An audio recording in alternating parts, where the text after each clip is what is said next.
The worst thing they can say to you is that everything seems fine. You look okay. I know. I'm strong enough to curve a smile. I'm strong enough to keep rising every single day. The therapist would teach me breathing exercises. They'd tell me to inhale and hold my air, but how do I explain to them that I'm so full of black holes that I can't hold anything in? The citalopram would make me fuzzy and the Prozac would drowse me out. They said, take long walks. Sure, I thought. I'd take long walks on the beach, right into the ocean.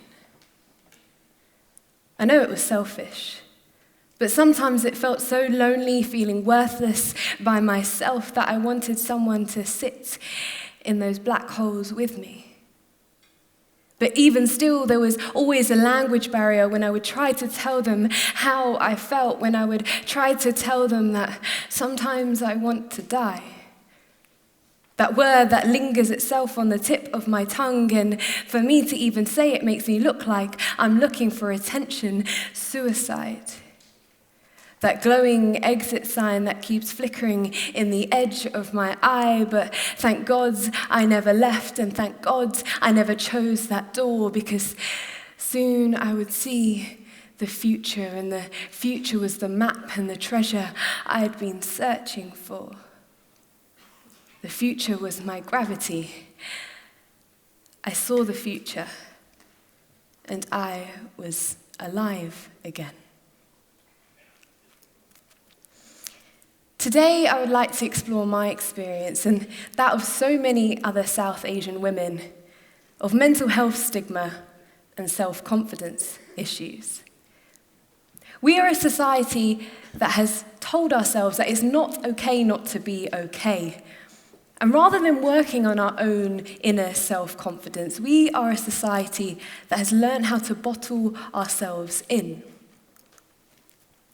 We equate strength with silence. But what I'm here to show you today is that it's okay to be vulnerable, and it's okay to talk about our emotions and how we feel, and essentially how powerful that can make you. Through my life journey so far, I've seen that true bravery and true self-confidence lies within sharing our stories with one another. And if we do that, we can remove the stigma around issues that sometimes we don't want to talk about.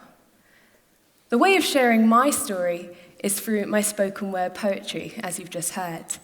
And I'll tell you a little bit more about how I got about doing that in a little bit. I grew up in a very traditional Indian family. And I grew up listening to very negative labels being given to people suffering from mental health issues. And because of those negative labels and that stigma attached to it, I remained very closed off about the things that I was going through. I would hear negative labels like, those people have bad garam, which means bad luck or a bad omen placed on them. I would also hear, oh, those people would never get married, and they bring shame on the family. And because of all those negative labels, I just stayed in silence. I was told never to talk about what I was going through, never to be too confident, and as a woman and as a brown woman, I should be seen and not heard. So I had to find another outlet. So at the age of 13, I started writing poetry. And I started turning all that chaos in my mind into something beautiful. It was the only therapy I had. Now, creative self-expression is not only an excellent way of building our own self-esteem and self-confidence, it can actually be a way to self-heal, self-help, and in my case, can even save lives.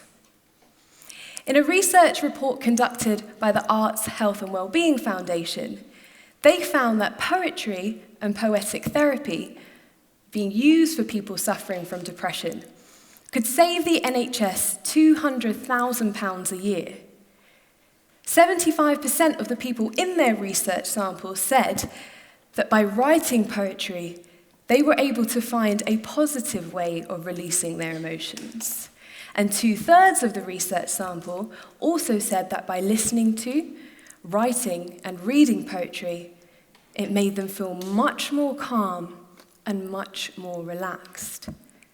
And that just shows you the power that self-creative expression can have. In George Orwell's work, Why I Write, written back in 1946, he suggested that we as humans have 4 main reasons for why we decide to write. The first reason, he suggests, is sheer egoism. And this is the idea is that we as writers love to be talked about. We want to be remembered, and we want to be remembered after our death. The second reason is aesthetic enthusiasm. And this is the idea that we as writers want our work to seem beautiful, and we want to portray that beauty in our writing on the page. The third is historical impulse. And this is the need for us to find true facts and portray them in our work. And finally, his fourth reason is political purpose. And he says that no writer is really free from political bias, and that all of us actually want to sway our readers or our audience in a certain direction. And as much as I agree with Orwell's theory, I think I want to add a fifth reason, and that would be to save ourselves. This idea that writing can be used as a way to self-help, to self-heal, and by doing that and sharing our stories, we can also help others too. There's a quote by Anne Frank that I think really sums up this idea, and she said that I can shake off everything as I write.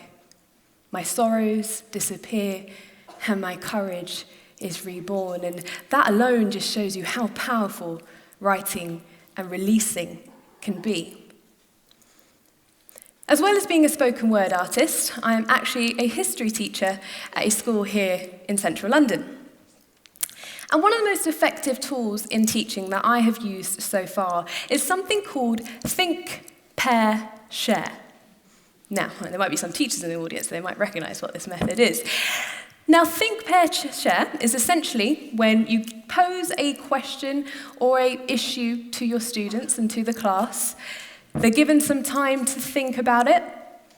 They then get to work in pairs and discuss their ideas. And they then get to share those thoughts and ideas with the rest of the class. Hence why it's called Think, Pair, Share. And now, not only does Think, Pair, Share really allow the students to work on their self-esteem and self-confidence, it also allows them to take ownership of their thoughts and elaborate their ideas through talk. And it also allows them to listen to others and understand other people's thoughts as well. Now, in the last 2 years of teaching, I've found that this has been one of the most effective tools that I have used.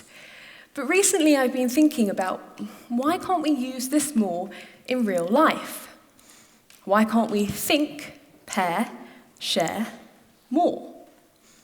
Imagine if we did. Imagine the amount of mental health stigma we might be able to remove because of it. Now, I just want to take us a little bit back to my own story. I'd been suffering from anxiety attacks and depression since about the age of 13. And at that point, I had no idea what I was going through. I had no idea what an anxiety attack was, and I had no idea what depression felt like. But I was so scared to talk to any of my friends about it or to my family about it because I was afraid of what they might say. This continued to get worse through my teenage years, and at the age of 18, when I started university, I then fell into an even deeper and darker period of depression. And this is when I remember my self-confidence being at its all-time lowest. I remember I wouldn't even look in the mirror. I was so disgusted by my own body. I would never make eye contact with people. I remember I used to walk outside on the street staring down at the pavement so that I wouldn't have to look at anybody. There was days that I wouldn't get out of my bed, let alone leave my house. And after 2 years of feeling those emotions, I then contemplated suicide. And it was at that point that I realized I needed to look for more help. And I approached a counselling service at my university, and they recommended that I better go speak to my GP. But that's something I was so afraid of doing because it was my family GP, and I was scared that they'd pass on all my information to my family and to my community, and I was so terrified of what they might say. So finally, I plucked up the courage to speak to a different GP at my practice. And she absolutely changed my life. She encouraged me to continue writing my poetry because if I hadn't been doing that by that point, I don't know what I would have done. She also recommended that I would start some sessions of cognitive behavior therapy. And this would be a process of therapy sessions where I would learn to understand and control my thoughts. And it was through those sessions of CBT and through sharing my poetry in those sessions that I recognized why I was suffering from all these emotions. And it was because of the molestation I suffered as a child, the ongoing bullying I suffered as a teenager, and then the sexual assault I encountered as a young adult. Now, through those CBT sessions and with that poetry, I recognized that it was time to take my control back. It was time to take my power back, that control of my mind, my body, my soul. And it was through that I realized that poetry saved my life. And I'm now able to stand here in front of hundreds of people and deliver this talk, but more importantly, I can now stand in front of the mirror and love who I see. When I found poetry, it was like finding my own inner superhero, my own inner self-confidence. And I recognized that by sharing my poetry with other people, I wasn't alone in what I was feeling, and that hundreds of other people were able to connect with it. And because of that, I no longer ever felt alone. I made it through my battle with depression, and I survived. And with that gratitude, I truly want to make a difference with my poetry.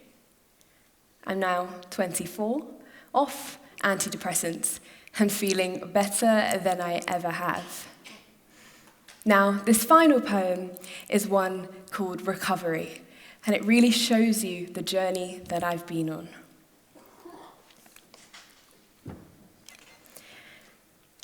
I was so low that antidepressants took me. I would hear all those analogies of keep climbing that mountain, Jaspreet, but little did they know that I was sitting inside that mountain, hammering myself with a pickaxe in hope that I would feel something. Numb. Slurred speech like I'd just got my teeth removed, like a stroke, my limbs losing motion, like a plastic bag wrapped around my head with just enough space to inhale, but not enough to actually breathe. My lips were always salty with tears. I would take long slumbers during the day so that I could get away from reality for a while. But then I couldn't sleep at night. Fight or flight, but then I couldn't sleep at night. And if I ever did eventually fall asleep, I'd continuously feel that feeling of falling, and I'd suddenly wake up with a jolt. Soon, I just shut myself down like a computer.